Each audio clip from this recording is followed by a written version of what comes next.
సినీ నటుడు మోహన్ బాబు వివాదంపై రాచకొండ సిపి సుధీర్ బాబు స్పందించారు.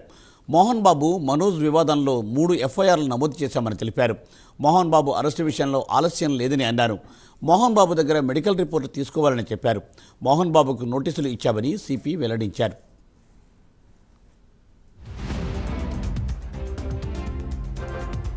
ఈ నెల 24 వరకు సమయం అడిగారని సిపి సుధీర్ బాబు తెలిపారు. ఈ నెల 24 లోపు మోహన్ బాబును విచారించడంపై కోర్టును అడుగుతామని రాచకొండ సిపి చెప్పారు. రాచకొండ పరిధిలో మోహన్ బాబుకు గన్ లైసెన్స్ లేదని స్పష్టం చేశారు. మోహన్ బాబు దగ్గర 2 గన్స్ ఉన్నాయని అన్నారు.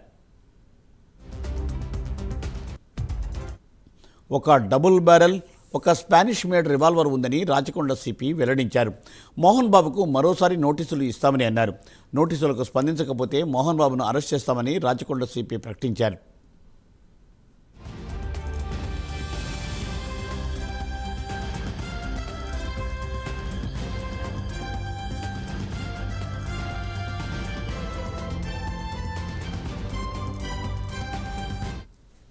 మరోపక్క మోహన్ బాబు తన లైసెన్స్డ్ గన్ను పోలీసులకు అప్పగించారు. హైదరాబాద్ పోలీసులకు 2, చంద్రగిరి పోలీసులకు 1 గన్ను అప్పగించారు. ఇటీవల జరిగిన గొడవ నేపథ్యంలో లైసెన్స్ గన్స్ అప్పగించాలని రాచకొండ పోలీసులు ఉత్తర్వులు జారీ చేశారు. దీంతో తన పిఆర్ఓ ద్వారా పోలీసులకు గన్స్ను అందజేశారు. దిస్ ఈజ్ ఆయన పర్సనల్ కెపాసిటీ వెళ్ళాడు.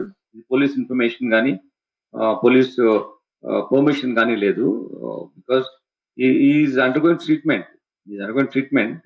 ఆయన హిమ్సెల్ఫ్ ఇన్ హాస్పిటల్. ఆ సిచ్యువేషన్ లో ఆయన పర్సనల్ కాల్ ఆయన వెళ్ళారు.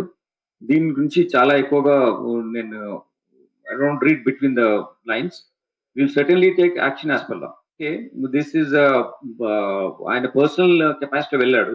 పోలీస్ ఇన్ఫర్మేషన్ కానీ పోలీస్ పర్మిషన్ కానీ లేదు. Because is undergoing treatment.